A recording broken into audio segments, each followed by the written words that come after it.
meeting is being recorded. So good morning or afternoon, everybody. I wanted to call to order the budget draft request subcommittee meeting that we have put together today. Cindy, could you go ahead and do roll call?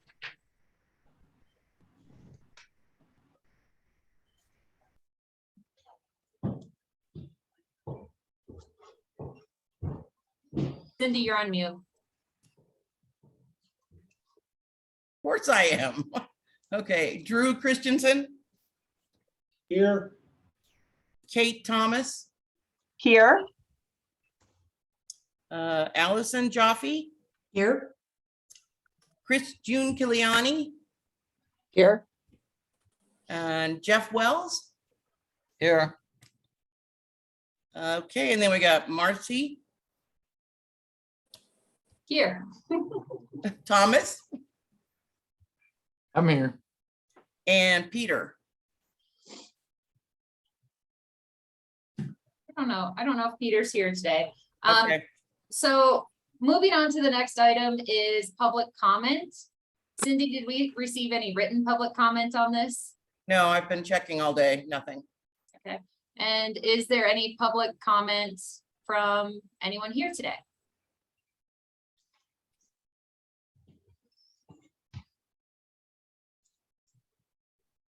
I don't see any raised hands. So we can move on to item number 3, the bill draft submissions. And I was hoping that we could discuss 2 of them. And of course, if you guys disagree with this process, please let me know. This morning, you should have received an additional bill draft request for claims and expenses. I was hoping that we could discuss this bill draft request first, and then move on to the bill draft regarding the hourly rate. Is there any opposition to starting with the claims and expenses? Nope. Okay, so going forward, the idea for this bill draft for the claims and expenses has come as we are starting to build our budget here at the department. We're receiving questions back from the finance office of where's the statutory language that says that this needs to be set aside and placed into your budget.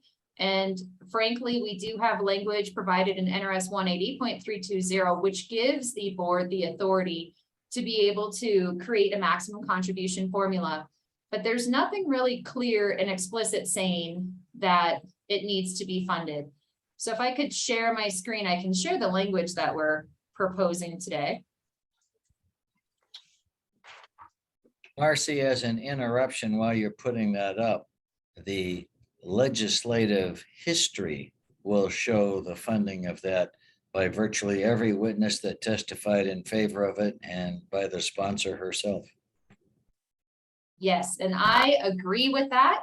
And that's what we are letting the governor's finance office now know as we're setting up our budget at this point.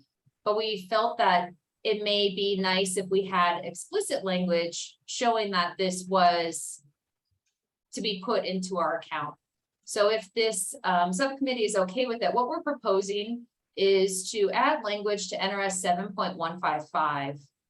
And what we're copying is there's currently language that says that funding for post-conviction petition for habeas corpus needs to be appropriated to the Office of the State Public Defender. But after that is exhausted, money must be allocated to the Office of the Public Defender from the reserve for statutory contingency account for the payment of such compensation and expenses. We are not requesting to change that in any way. We could ask for those funds to be placed within the Department of Indigent Defense Services because we do assist with the processing of those bills. However, we're fine with it staying in the Office of the Public Defender because if there are future budget cuts that need to take place, the only place the public defender has to be able to cut is the 100% general funded portion of their budget, which is limited to this post-conviction writ funding. So we're asking that we stay as is with subsection 1, but we're asking that we add 2 sections, subsection 2, which says that expenses for compensating a client that's charged with escape from a prison must be paid from money appropriated to the Department of Indigent Defense Services, but after the appropriation for such expenses is exhausted, then we can go to that reserve statutory contingency account. We've had prior discussions of where we're hoping to bring this funding into our department. At this point, there is no direct funding for these, and when attorneys submit their bills, it's a very lengthy process to be able to get them paid. So we're asking to have language bringing that into our budget account so that we can pay those quickly, which is set forth in Davis, and I'm sure the attorneys appreciate being paid faster rather than waiting a couple months. And then subsection 3 is the amount that a county may be required to pay for indigent defense services must not exceed the maximum amount determined using the formula established by the Board on Indigent Defense pursuant to NRS 180.320. All indigent defense service expenses which exceed a county's maximum contribution will be reimbursed from money appropriated to the department, but after that appropriation is exhausted, money must be allocated from the reserve for statutory contingency account. So everyone recalls that we have had problems historically with that funding being placed within our budget. And we've been going to interim finance to request that to be paid out. I see that Chris has a question. Chris, did you want to take the floor? Yeah, I think you actually answered what I was going to ask because it had it bracketed. And then the blue language, I thought you were deleting, but I said, no, that we don't have that language. So it threw me off. So what you're really doing is all the blue language is being added, suggested to being added. So the brackets are not appropriate. Okay, got it. Thanks. Yes. Yeah, so that's correct. We are asking that language be added.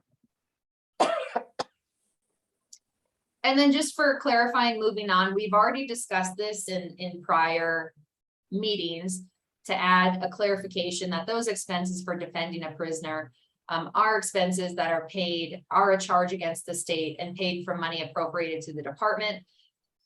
And, you know, there's a question of whether it's duplicative to place this language in NRS 7.155 as well as NRS 212.070. So if there's any questions about that, I'd be happy to discuss. And then finally, adding an NRS 3.353.264, a clarification in 1B subsection 2 that funding from the statutory contingency account can be used once the funds are exhausted that were appropriated to us to pay those expenses under 180.320, the maximum contribution formula, as well as NRS 212.070, and that has to do with the representation of prisoners. There's also been other thought of whether we should limit 212.070 to subsection 1, because subsection 2 of 212.070 actually talks about expenses relating to prosecuting a person from escaping from a jail are a county expense. So we can make that clarification if the subcommittee feels it's appropriate. Any comments on this or any thoughts on this?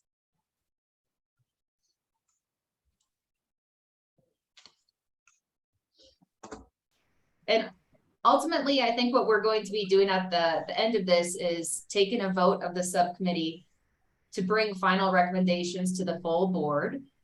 Is there any feeling on whether you're ready to vote on this portion, or would you like to wait until we discuss both of them? Marcy, I just have a question. Allison Jaffe. Yes. How possible or likely is it to get this passed? I received an email from counsel for ACLU wondering if we were going to prepare any sort of bill draft to clarify the funding. They are aware of the stress that is placed on the department to try and get reimbursement for these counties. Basically what we have to do is we have to submit a work program to the Board of Examiners. If it's approved and goes through the Board of Examiners, then we have to go in front of interim finance. So we are actually scheduled for Board of Examiners tomorrow and then interim finance next week. So we are hoping that we can get support to push this through because, as Jeff said, this was the intent originally. So I don't know the answer to that. I just think it would clarify that these funds need to be appropriated in our account. Thank you. Jeff or Yeah, Drew? Marcy, this is Drew, just so this language pretty much already exists. You're replacing state public defender with the Department of Vigilant Defense Services in some of the areas, and you're placing it in 7155 compared to where it is currently. And just acknowledging the formula of the compensation of the last 3 years to put it in 7155. So it flows where we're talking about the compensation of the variety of people on cases, right? Yes, we're just borrowing other language to clarify that it is a state expense to be placed into our budget. Okay. Marcy, this is just for me, but I'm fine with you submitting it. I think you can submit it the way it is. LCB will make their own version of it anyhow. So if they think putting that same language into, 2 sections is inappropriate, they'll take it out. Okay. Okay, does everyone else agree with us submitting this as we've written it to the board at our meeting next week? Yes. I'm okay. So the next one that we are here to discuss is the hourly rates, and we have sent that out as well. To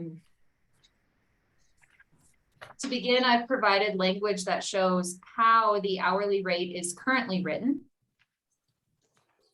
And I think the question that we need to determine first is, does this subcommittee feel it's more appropriate for this hourly rate to be set by the board, to create language that says that one of this board's powers is to actually set the hourly rate for indigent defense providers? Or does this subcommittee feel it's more appropriate for us to have the legislature actually set the hourly rate by statute? We've received feedback that we wanted to provide clear language that this still allows counties to contract with attorneys for set rates.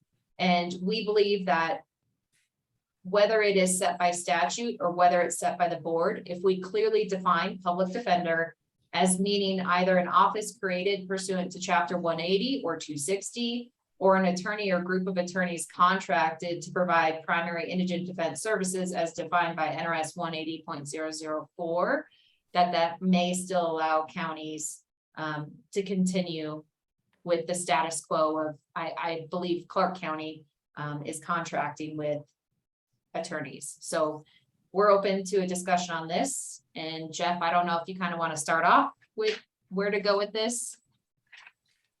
Well, that definitional section where you include group of attorneys contracted to provide the primary indigent defense, I think you stole from one of my drafts, so I guess I like it.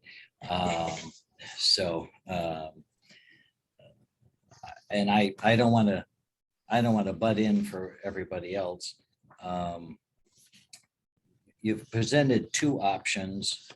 I thought the tenor of the group at the last meeting would not be supportive of option 2, particularly because it has a CPI in it.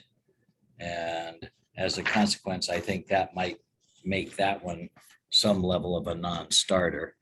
I would point out that during the what's now nicknamed the Great Recession, I'm not sure what the current recession is going to get called, but we actually had most of our employees take a pay cut during that time period.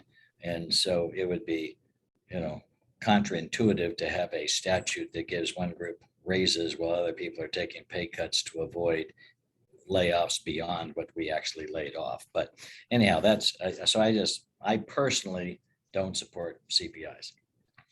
And Jeff, Your bigger question is more philosophical.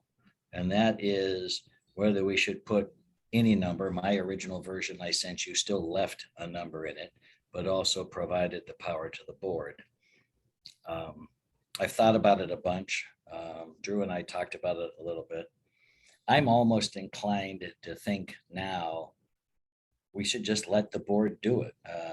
We've had some legislators express to us they don't really want to have it in the statute. I think the likelihood of a board, I left the old number in just to make sure that our board didn't establish a number lower than the old number. But the longer I think about it, the likelihood of that ever happening is close to zero. So I think the language that you have in option 1 down there in paragraph 4, which allows you to establish, not you, allows our board to establish it for all of the rural counties for anything other than what you set up above, which is the group contract to do the primary public defense. I think that makes sense. I think you'll find the board is receptive to that. You and Thomas and Peter, et cetera, all do great work. The likelihood is we'll all come up with a correct number, and it might be different in Nye County than Story County, and Esmeralda might still be different. And this would allow us the luxury of being visited by the local judge, being visited by the local county management office, and actually end up setting rates that really are specific to everybody. And I think our board's capable of doing it. Thank you, Jeff. I did want to change one thing. We knew that there were strong feelings against the CPI, so we actually changed that language to mirror the raise that the governor receives in NRS 223.050. So it's tied to any sort of cumulative percentage increase in the salaries of the classified employees of the state during the preceding biennium. So that's, I think, what we had thrown out there, but that's just one update. Allison, did you have any thoughts you'd like to share? Well, I like the, I think I agree with Jeff. I like the fact that we just immediately set a rate and, you know, have the ability to continue setting it. And I think if we have a procedure where we do things like this survey, so we can back up in the future, you know, what we say, okay, we'd like to do this next. And this is what the other jurisdictions are doing, you know, because it looks like people, you know, the other jurisdictions were steadily, I mean, even though they were behind us in 2003, they were steadily moving up. And so I'm sure that we'll be able to get those kind of statistics in the future, basically to back, you know, what we're doing now. And so we don't stay stagnant. Marcy, for reference, if everybody, I would amend slightly what you have as option 1 based on what I just previously said. And I didn't send it to you, so there is no way for you to send it out. But if you look at your option 1 on paragraph 1, if you go down 1, 2, 3, 4, 5, 6 lines, at the end of that line where it says which the appointment is made, you would strike the rest of that line and you would say in, and then for the next line, you'd strike the of. So it'd be, they get compensation in the amount set by the Board of Indigent Defense Services under NRS 180.32 Brand 4, and then you just strike the rest. You strike the rest of the black and you continue to strike the red that you had already struck. And that makes it very clear. And I just think we left it earlier because we said, gee, what if the board came in and said a lower amount? That's just not going to happen. And so I think this just makes our board responsible for what we were charged legislatively to do in the first place, which is to fix the problem in the rural areas.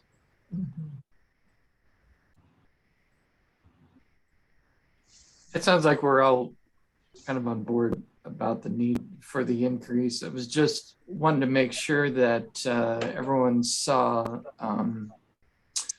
Mitch's recommendations, the Soval Solutions recommendations, and the data that backed that up about cost of living and housing costs and all of those other things and comparisons to other things, including.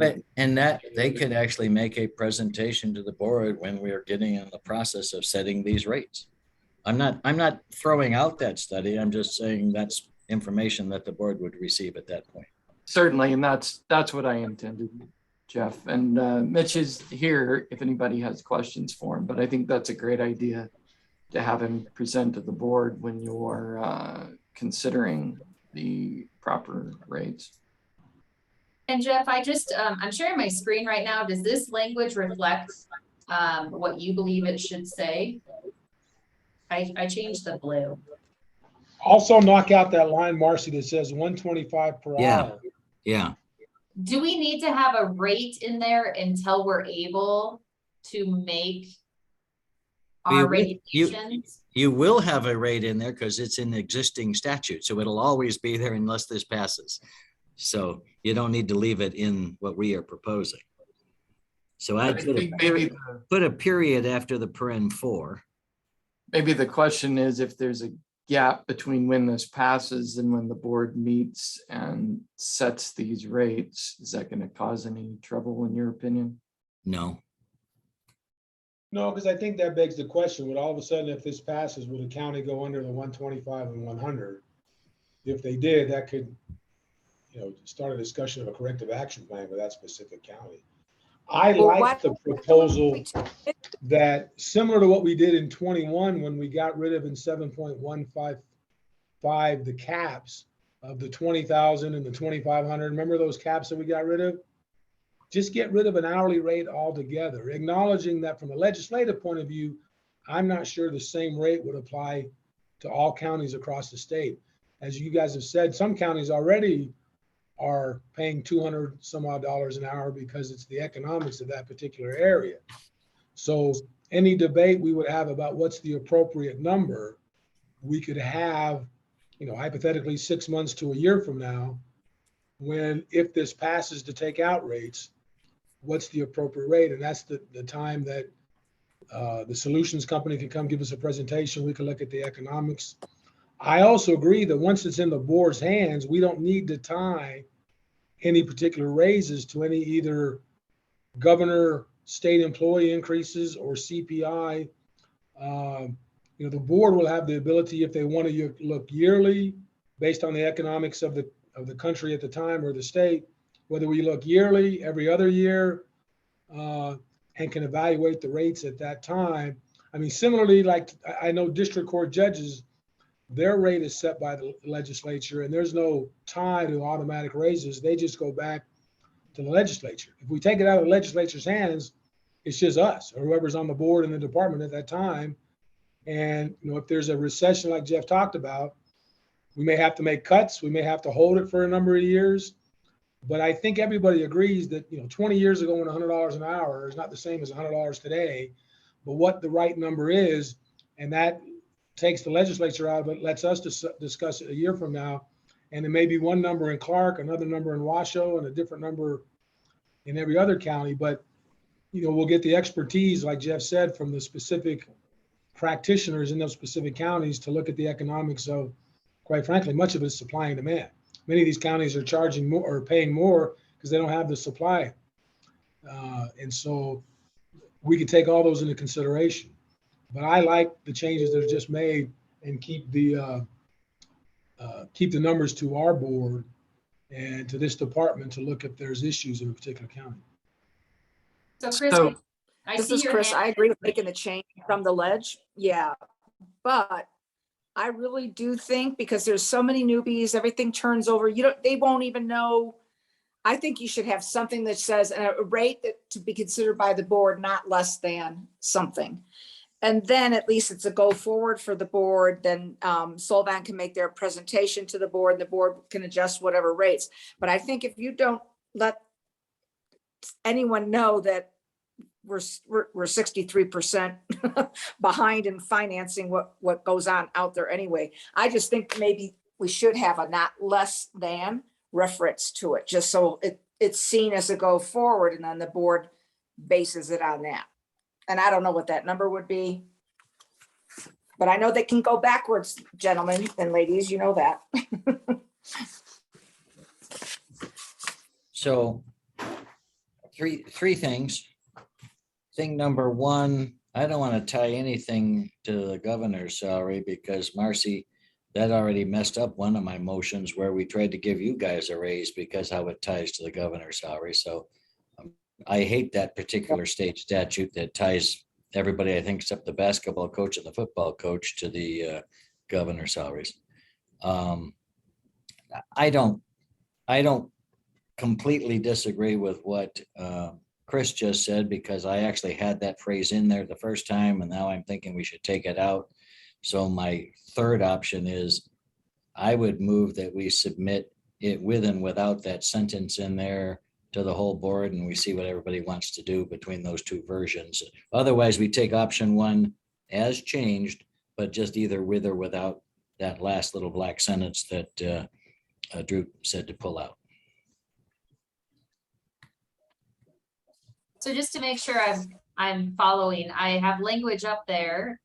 Is this what the board feels would be appropriate?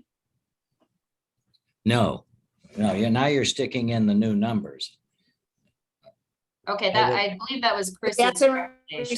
response to my comment, Jeff. Yeah. Well, I thought- don't know what the magic number is, but you go ahead. I thought you meant, Chris, you wanted to leave in the existing language that's already in option one. No, I don't. I agree with you to take the, yeah, I agree taking that money out. It gets too confusing. I'm just thinking, they need to know that there's the floor going up, not a floor going back by any removals of some of those. And I just don't know how we wind up there.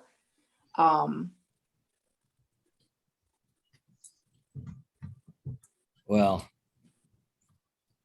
Yeah, I'm not sure what Marcy just wrote is close to where I was trying to go.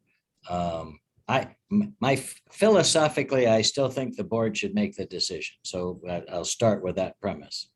The only reason I left a dollar amount in there from the existing statute is that I wanted to, there was some concern that maybe our board would actually lower the dollar amount. I just don't see that happening at this Right. point, which is why. I said- anything happen. Well, That's I my, know, concern. I but agree you're- with you, but But you're on the board too, but when we, but putting the language in there of putting in the 203 and the 163, we've just taken it back Gets away us- from the yeah, board. It's no longer the board deciding because So- we're not gonna go higher than those numbers ever, and those numbers are effectively unsupportable. so if the BDR, Jeff, goes forward, just eliminating the 100, 125, any reference, is there a way that by regulation, the board could direct staff to have something that says not less than, so that there's a floor and everybody understands when a presentation comes forward in 2 years that, okay, this was the bottom line. It wasn't something that you could go back to. But Yeah, we're gone. The way option one came to us does exactly that. The way option one came to us says the board's gonna do it, but it can't be less than that 100, 125. That, what you just said is what option one is. Is Yeah. what's there, right? I support what you just said, Jeff. That's exactly what I was thinking. Then you don't have conflicting numbers in existing law and then here. Right. So it's just whether we leave that sentence in, the black sentence in, or take it out. I'm not massively strong on it, although philosophically, I still think the board should decide, and I think if we leave that sentence in, it'll allow mischief along the way with people trying to shove in huge numbers and defeat the entire purpose. I would just point out, by the way, this is just a complete editorial aside, the numbers that were suggested already, that 188, and I didn't even bother making the change on the capital to the 200, whatever it was, is going to cost about 5.5 million more at Clark County, which is going to suck up any and all money that we approved in that first thing, saying is coming out of the reserve. But anyhow. So just to check in to see if I'm on the right path. right now we've reverted back to the original language of the higher of the amount set by the board or the 125. Is that where we're at now? Do we think, just to be, Well, that's No what, less than. that's what Chris suggested. What you have there is what Chris just suggested. What I suggested was we still strike that old black language and just make it strictly to the board. But my third suggestion was, rather than haggle it completely here, we could just wait and have both options presented, 1 and 1A, to the whole group next time. And we have narrowed, this subcommittee will have done great work. We will have narrowed it down to a very tiny one sentence in or out, and we let the whole board tell us which one they want.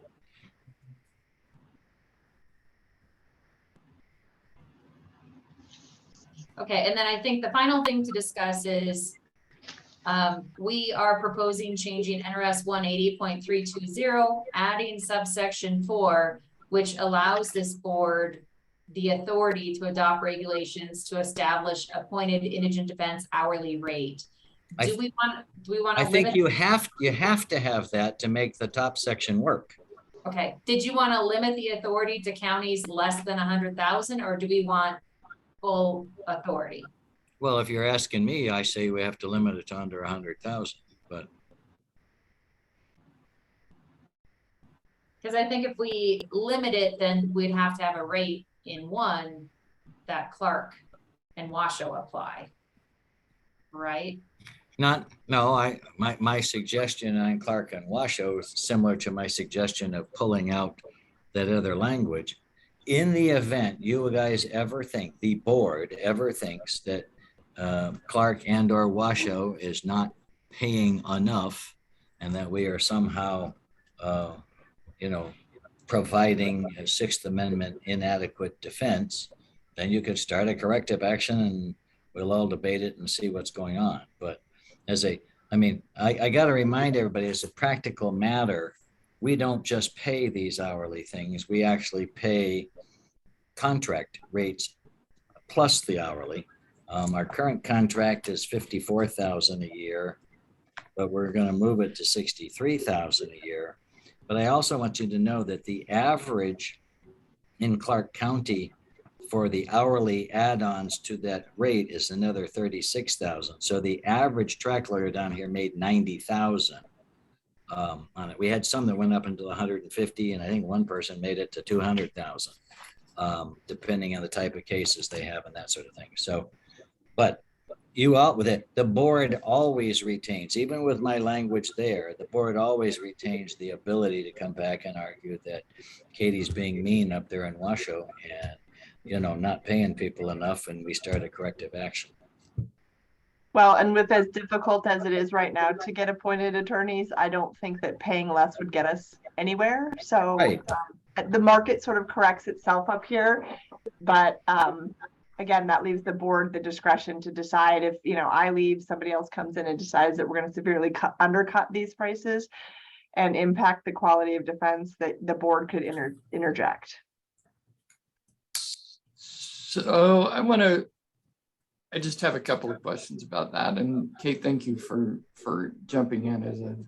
I did appointed work in Washoe for a long time. And so I don't really want to see Washoe excluded from any rate increase, because I feel like the lawyers are going to keep leaving the list if that happens. And I think there's this kind of artificial association of Washoe with Clark too. It seems to me like there's almost kind of 3 tiers in the state, Washoe being in the middle. But again, Kate knows more about this than Because we don't do the contract. You're correct. So I don't know. I feel like if we just left it open for all the counties, then certainly the board can have the discussion that Jeff wants to have and determine, what it should be for Clark, and he can make his pitch for it staying at the status quo there. But I do think excluding Washoe from that conversation completely is a little bit dangerous. And I know that most of our focus is on the rurals, but again, I think we we got to be careful not to create additional problems while we're trying to correct some other ones. That's my 2 cents on that. And you guys who know more about the money side can maybe debate that more. I'm sure Kate has more info. From my point, I'm going to leave the answer to that to Kate because that's her county. But if you wanted to do it, what you just said, you would say for counties with a population less than 700,000, or if she's grown, it's something more than that, because our county is 2.3 million. So you put a new number in there and then you exclude Clark, but not Washoe. But historically, and practically every legislative thing I can think of, Clark and Washoe are either jointly in or jointly out. It gets to me to be confusing to separate them. And my folks will not be thrilled at separation, I can tell you that right now. And just know that, you know, we're looking to redo and increase. We want the ability to go above whatever amount is set as a floor, because we will go above and are in the process of doing that. Just because, again, it's in our best interest to secure these attorneys to do the work that the public defender and alternate public defender waterfall down. So we need to make sure that we're paying appropriately or we don't get people. So by hamstringing us to a rate or something that ties to the rurals, I don't think does us a service. And I know we're in the middle there, but I don't know that our folks will buy off of not being included or not being excluded with Clark. And you know who my folks are. Which is why I wrote it that way.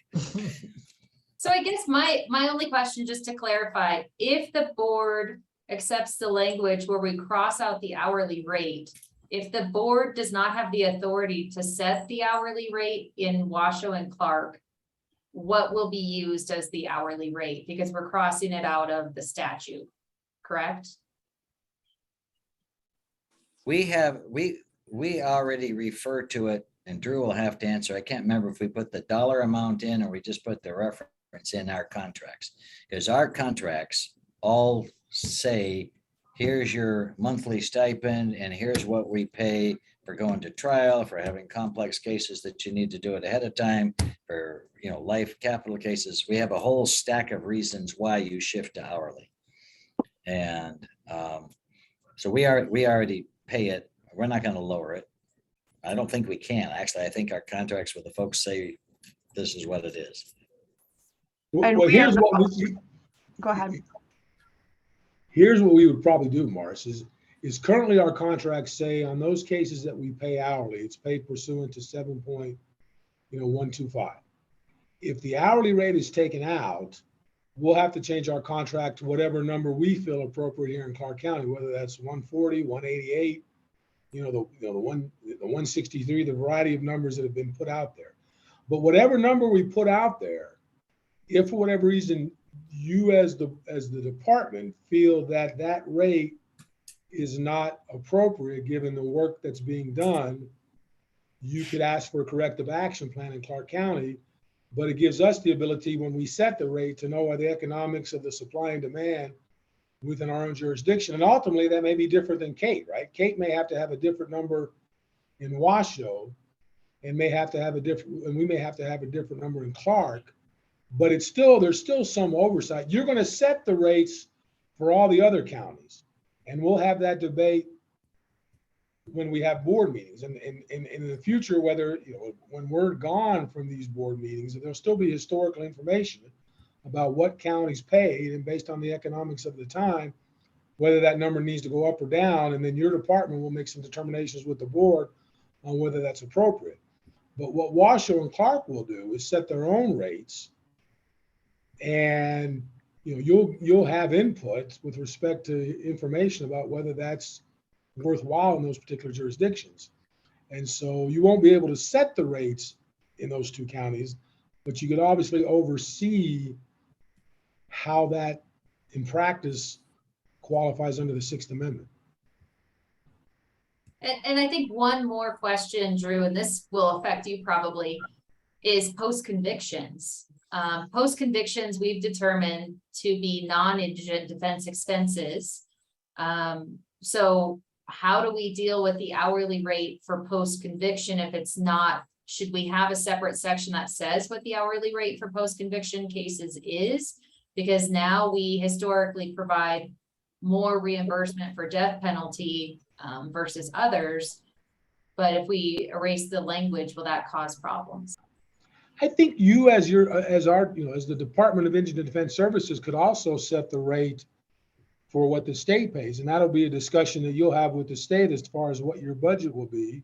And you'll set the rate of PCR work at 125 and 150 or 168 and 173. And, since we're not paying it, you can tell us what the rate is. Now, I get the potential there could be a conflict where you're paying 150 and we're paying less. So, we'll have to have discussions. But, ultimately, I think by taking the numbers out of the statute, it gives some flexibility to us as a board and you as a department as to what the appropriate rates are around the state.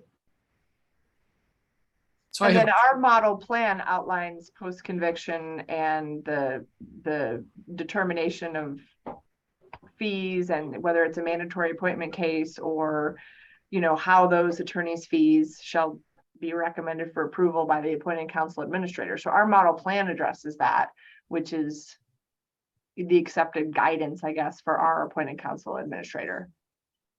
Yeah, we do the same, Kate. We do the same as well, but I get Marcy's point because we kind of default to the statute. And so do you guys, because we send them up to you. You pay the $100 and $125 an hour.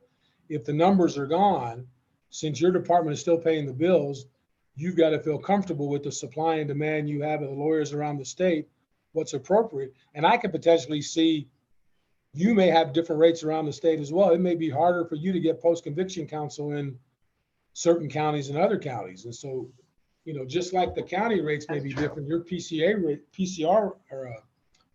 rates could be different around the state.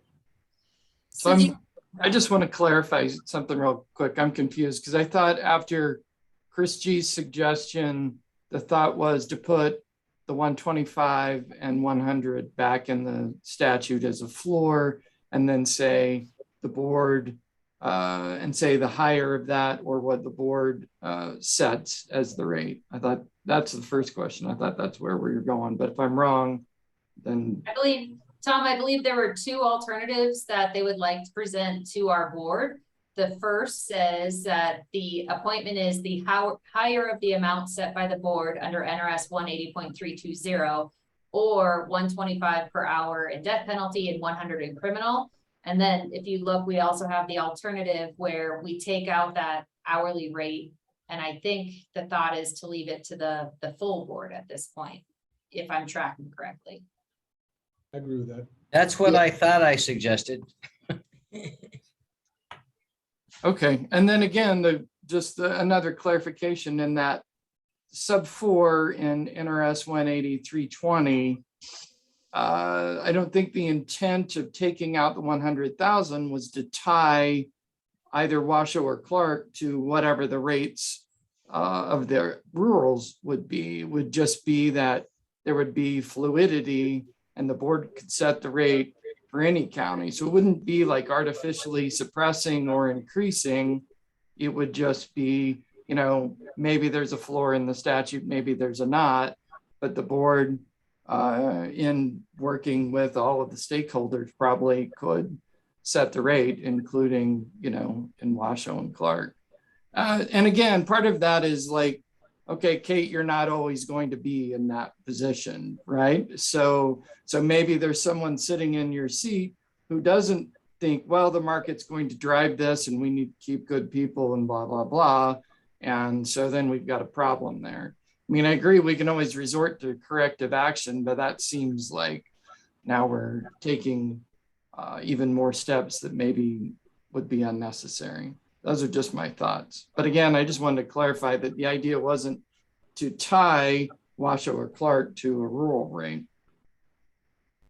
Well, and just know that our membership of the appointed council selection committee helps to drive those rates. And so the clerk of the court of the second judicial district court has to have a group of people that serves on our appointment committee, which is we've got somebody licensed to practice law in the state of Nevada, doesn't have any interest in the outcome of attorney selection. You know, there's a group of folks that are not related to any member of the judiciary, folks like that get together. So it's not just me unilaterally making those decisions. There's a, you know, so you're a little bit more protected from, you know, the person that comes into my role in the future being having an impact on that. It's a little bit broader than that, just so everybody knows. And Tom, as a practical reality, supply and demand will drive that. I could come back tomorrow and say I want to pay $50 an hour and I won't get any attorneys. So, or if I do, they'll be so incompetent that you'll have a claim. So I don't think you need to do that. I'm going to recommend we stick with the original language that you folks sent out under option 1. Let's let the board work its way through the Davis counties, the smaller counties. If, you know, once that's all done, if in future years there's a big push that we need to have this board to start setting the rates for Clark and Washoe, that could be addressed as a separate question. But at the moment, the bigger issue is the rural counties, and the language that says for less than 100,000 addresses the rural counties. And I think we should start there till we prove this board can do that. Okay, so just to confirm, I have on my screen the 2 alternatives, and I think we've changed where we would like to keep the original language that says the higher of the amount set by the board under NRS 180.320 or 125 per hour or 100 as appropriate. So to leave that language in, and then we will remove this alternate option because of the issues that we've brought up in our discussion. Is that correct? No. Okay. I'm still thinking the first paragraph still has both options to move forward. Okay. And then the bottom one just stays the way it is. Paragraph 4 stays the way it is. Paragraph 1 has the 2 options. Okay. And then do we want to put in there, do we want to try to give the board the authority to establish appointed indigent defense hourly rates for post-conviction cases as well, or is that not necessary? It's always Right. better to be clear. But most of those you guys are paying for, right?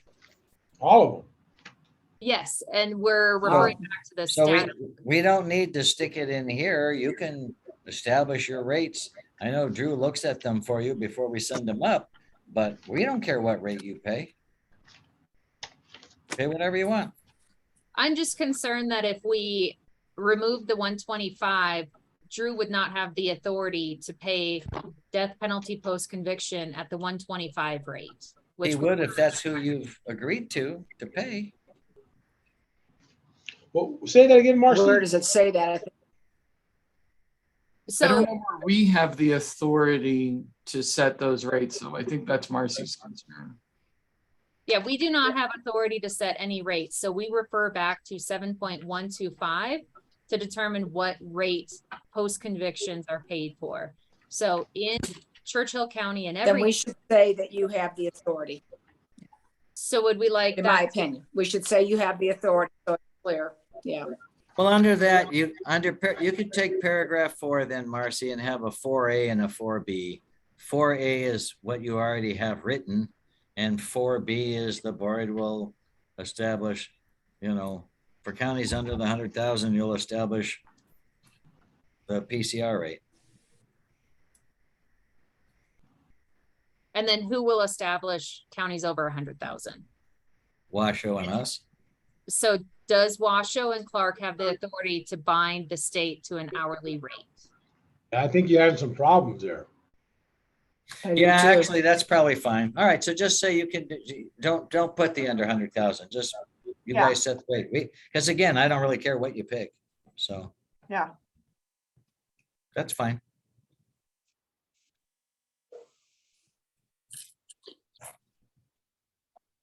Okay, appointed.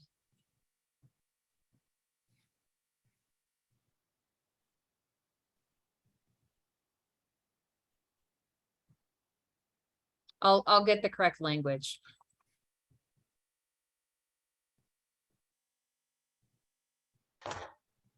And then I'll modify this so that we could set that rate, because that's commonly what we're seeing at the department as well as through Drew. And this is an issue with Washoe County as well, is we need to have a rate for those post convictions. Okay, Marcy, remind me where it's at in statute now. I'm just kind of skimming. 34. Is it in chapter 7? I'll have to get the correct language, but it's actually in, if I could switch over to here. It is pursuant to NRS 7.15155 says that those are going to be paid through the state, and then the statute is actually 34.750. Right, okay. So I can modify that language to make it consistent.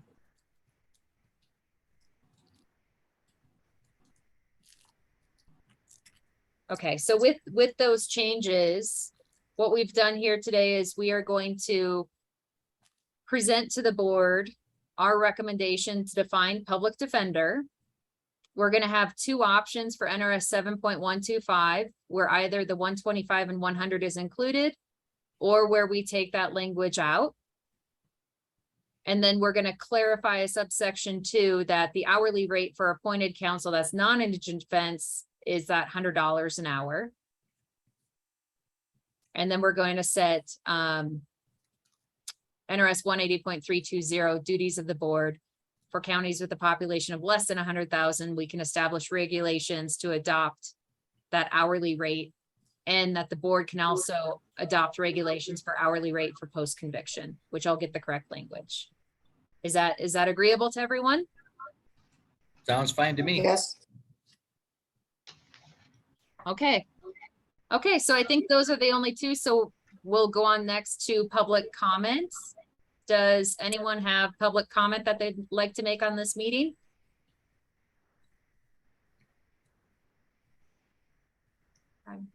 Seeing none, I think we can adjourn. So thank you all for Thanks, coming. everyone. Thank you. Thank you. Take care. Thanks, Take care. everyone. Good meeting.